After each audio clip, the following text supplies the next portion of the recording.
Hello and welcome to this video where I'll be showing you how we can integrate two Jira instances using Exalate.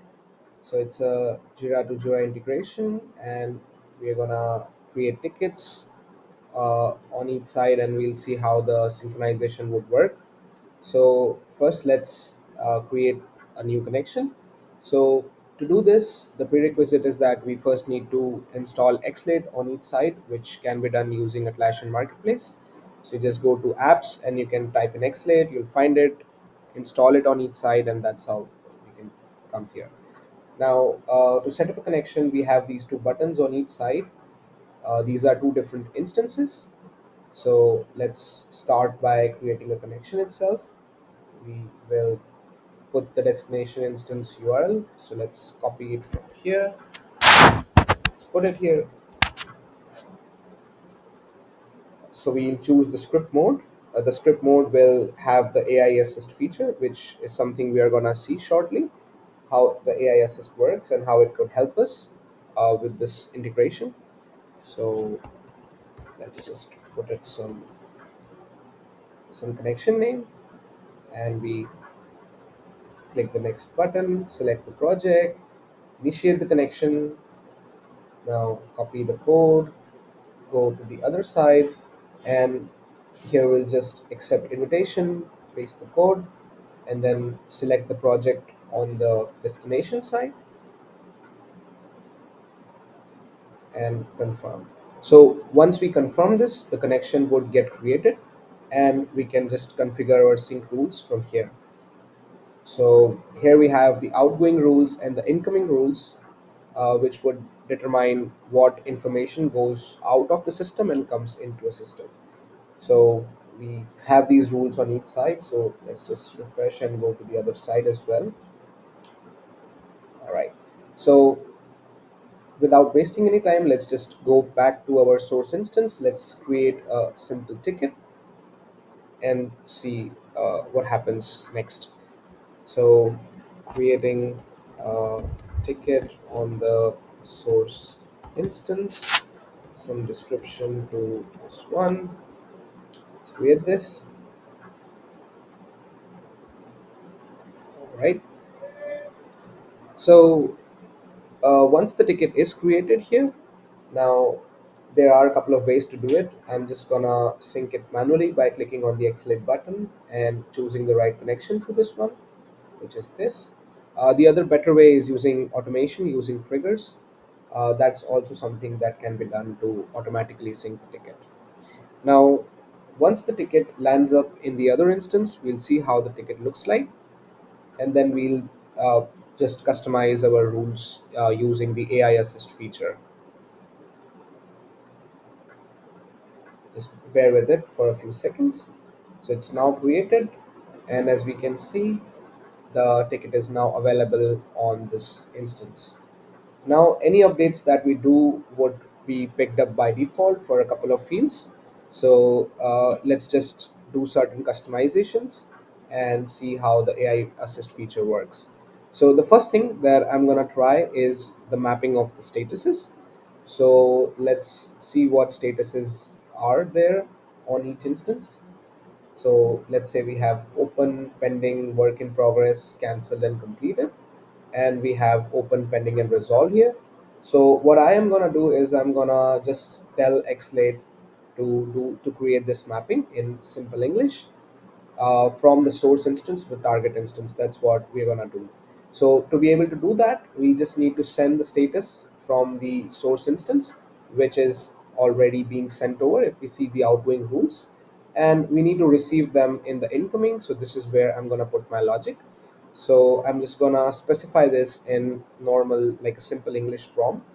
So let's just say I want to map, uh, let's say open to open, open status with open, and let's say I'm gonna map pending with pending, and uh, completed with resolve.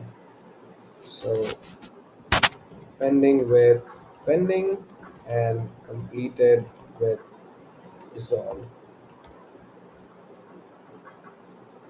So yeah, let's just send this prompt and let's see what Exalate AI has to offer. So just bear with it for a few seconds. It might take up a minute in certain cases. What Exalate is doing at the moment is it's trying to generate the code snippets, and it would allow us to publish these code snippets directly from within the script. All right. So Exalate has generated something and it has created a map in this case, exactly based on the query on our prompt. So open has been mapped with open, pending has been mapped with pending, and completed has been mapped with resolved. And there are a few lines setting the statuses. Now it's up to us in case we want to discard these changes or insert them. So these look good to me. So I will insert these changes. In a few scenarios, there might be a possibility that we might need to edit the code a bit because it is not 100% accurate. But yeah, because the AI is still learning, it is tend to make certain mistakes. But yeah, in most of the cases it still gives us a very good code snippet, a way forward, so that we don't really need to have write everything from scratch. So I'm just gonna publish this code, and let's just change the status from our source side from open to pending and update this. Now let's see what happens here, and just bear with it for a few seconds please.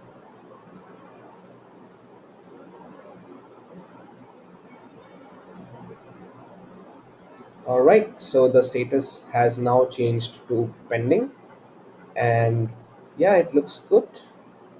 Okay, now there are certain customizations that can happen on other fields. You can customize the behavior in case of comments, specifically in Jira Service Management, where in case you don't really need to synchronize internal notes from one side to the other, or receive everything as internal.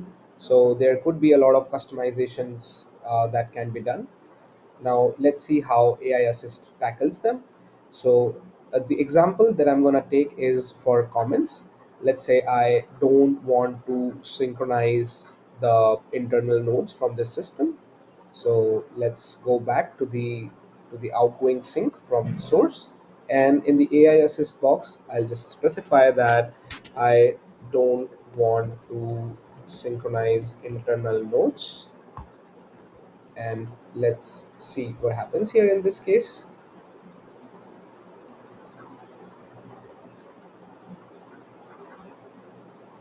At the moment, if you see the line number 8 in the backend, in the script, it means that all the types of comments, irrespective of whether it's internal or external, are currently getting synced.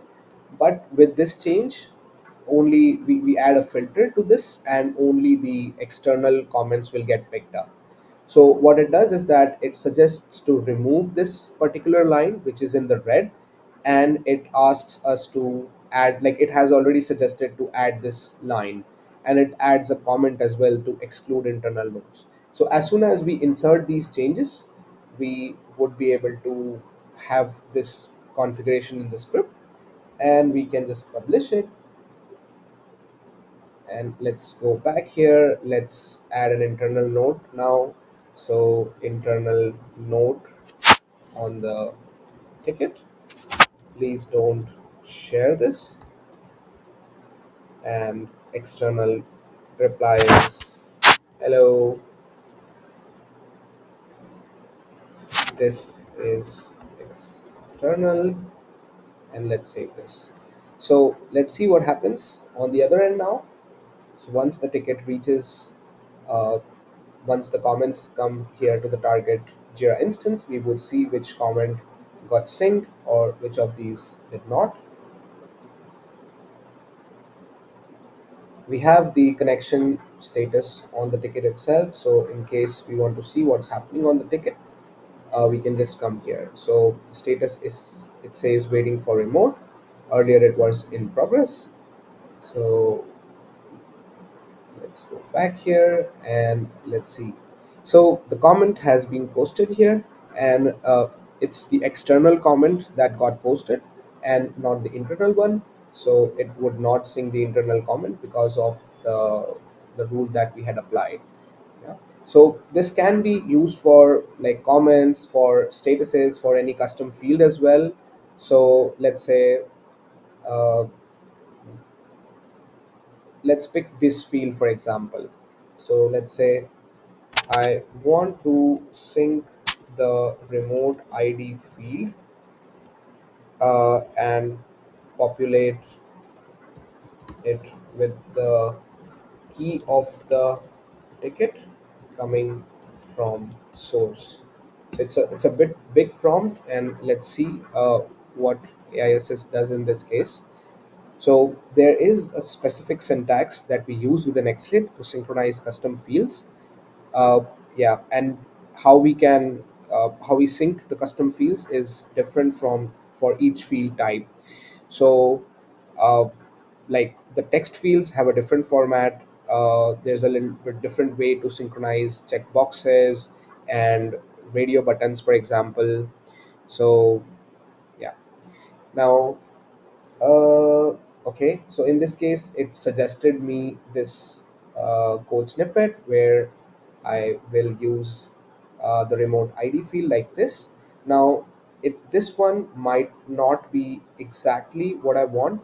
The reason is because the remote ID field looks like this on my Jira UI, whereas what the script has suggested is a little bit off. So the letter D should be in capitals in this case. So yeah, in certain cases it might make a little bit of mistakes, but yeah, it still gives us a very nice way to go ahead.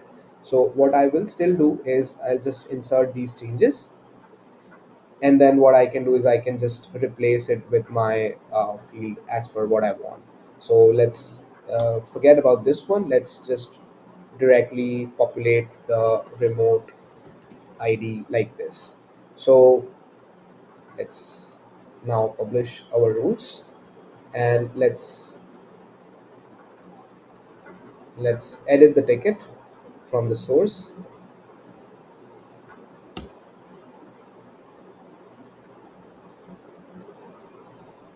and let's see what happens.